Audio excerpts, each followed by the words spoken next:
आणि यानंतर आपण थेट जाऊयात, आदित्य ठाकरे बोलतात।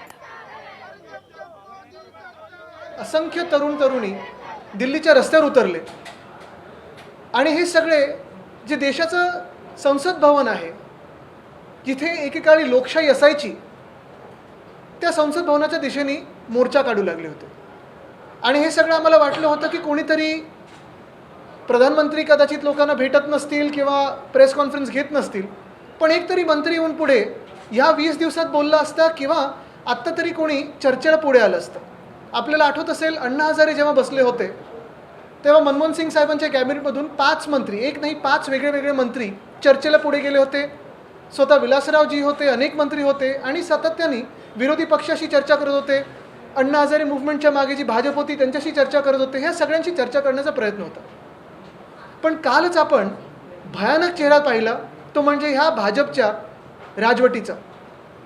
कदाचित ब्रिटिशकालीन अत्याचार कमी आहेत का, त्याच्याहूनही किती पटीने जास्ती काल आम्ही अत्याचार पाहिले। म्हणजे लहान मुलांना कोणी कानाखाली मारते, ही लहान मुलं शाळेतली होती, ती आंदोलनात आली होती का, तर त्यांच्या भवितव्यासाठी, त्यांच्या भविष्यासाठी कोणीतरी त्यांना कानाखाली मारते। महिलांना जसं मारलं गेलं, 1-2 महिलांचे मी व्हिडिओ पाहिले, कोणीतरी मागून त्यांना एक तो दांडुका मारलेला आहे, कोणीतरी जाऊन त्यांच्यावर लाठीचार्ज करते। 2 महिला सापडल्या, त्यांना पूर्ण RPF रॅपिड ॲक्शन फोर्स पूर्णपणे जसं काही वेड्यासारखं लाठीचार्ज करत आहे। बरं, नावाच्या पाट्या देखील काढल्या या रॅपिड ॲक्शन फोर्सने।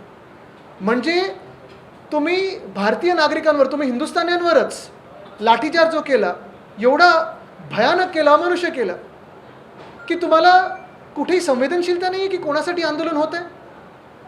असंच जर आपल्याला आठवत असेल तर शेतकऱ्यांना देखील हेच भाजप सरकार होतं ज्यांनी अर्बन नक्सल, माओवादी, दहशतवादी हे सगळं म्हटलं होतं, त्यांच्यावर टीयर गॅस सोडला होता, त्यांच्यावर तुम्ही पाहिलं असेल गोळ्या मारल्या होत्या। तसंच काल हेच झालं दृश्य। 19 तारखेला मुंबईत आमचं एक मोठं गॅदरिंग झालं, मोर्चा झाला आणि काल देखील अनेक लोक उत्स्फूर्तपणे वेगळ्या पक्षाचे कोण असतील, कोण संस्थेचे असतील, कोण शिक्षक असतील, कोण विद्यार्थी असतील, काही असेच नागरिक रस्त्यावर उतरले होते, शांततापूर्व आंदोलन करत होते। काल चैत्यभूमी इथे देखील शांततापूर्व आंदोलन चालू होतं आणि तिथून देखील पोलिसांनी जबरदस्ती करून ह्यांना गाड्यात भरलं आणि वेगळे पोलीस स्टेशनला नेलं। कोणी भोईवाड्याला नेलं, कोणी वडाळ्याला नेलं, कोणी दादरला नेलं, कोणी शिवाजी पार्कला नेलं, कोणी माहीमला नेलं। अनेक जण मायनर्स होते आणि इलिगली डिटेंड होते, त्याच्या विरोधात तर आम्ही पुढची जी कारवाई आहे ती करूच, लिगली जी काय करायची ती करू या पोलीस स्टेशनच्या विरोधात।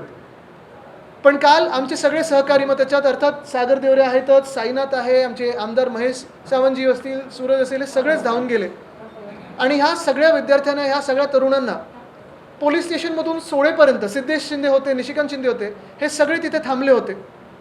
तिथून यांना सोडलं, रात्री सुटका झाली आणि मग तिथून निघाले। पण आज पाहिलं तर सकाळी पोलिसांच्या मनात असं आलं किंवा भाजपाच्या राजवटीच्या मनात असं आलेलं आहे की ह्या सगळ्यांना लीगल नोटीस पाठवलेली आहे, अनेकांवर FIR टाकलेले आहेत आणि आज देखील मला वाटतं दुपारी 100-1 मुलांना त्यांनी बोलवून पोलीस स्टेशनमध्ये दाबण्याचा प्रयत्न केला होता। तरी देखील आमचे सगळेच सहकारी पुन्हा एकदा गेले तिथे मदतीला।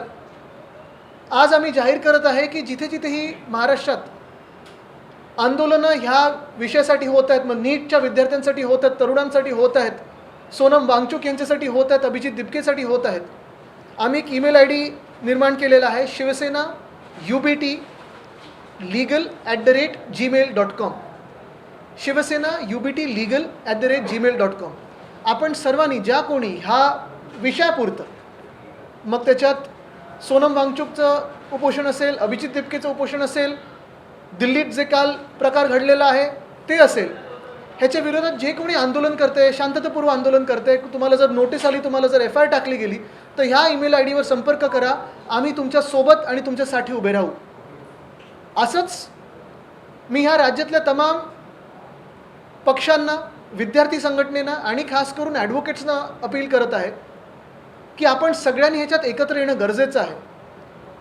मी सगळ्या ॲडव्होकेट्सना हीच विनंती करत आहे की आपण ह्या देशासाठी ह्या तरुणांच्या केसेस प्रो बोनो म्हणजे फ्री ऑफ कॉस्ट घेऊन लढणं गरजेचं आहे। ज्यांना वाटत असेल, ज्यांना संवेदनशीलता असेल, ज्यांना वाटत असेल की नाही मी सोनम वांगचुक यांच्यासोबत उभं राहिलं पाहिजे, माझ्या देशासोबत उभं राहिलं पाहिजे, देशद्रोही भाजपच्या विरोधात उभं राहिलं पाहिजे, त्यांनी पुढे येऊन आमच्यासोबत संपर्क साधून ह्या मुलांना, मुलींना, युवा युवतींना किंवा जे कोणी आंदोलन करते आहेत त्यांना साथ देणं ही गरजेची आहे। आपण पाहिलं असेल गेल्या 2-4 दिवसामध्ये जी आंदोलनं झाली त्याचा जो काही पडसाद आहे बाहेर पण उमटत आहे। लंडनमध्ये चांगलं आंदोलन झालं, तिथे पीसफुल गॅदरिंग तिकडच्या सरकारने मान्य केलं, करू दिलं तिथे आंदोलन. पण आमच्याच देशातल्या देशद्रोही भाजप सरकारने हे आंदोलन होऊ दिलं नाही, चिरडण्याचा प्रयत्न केला.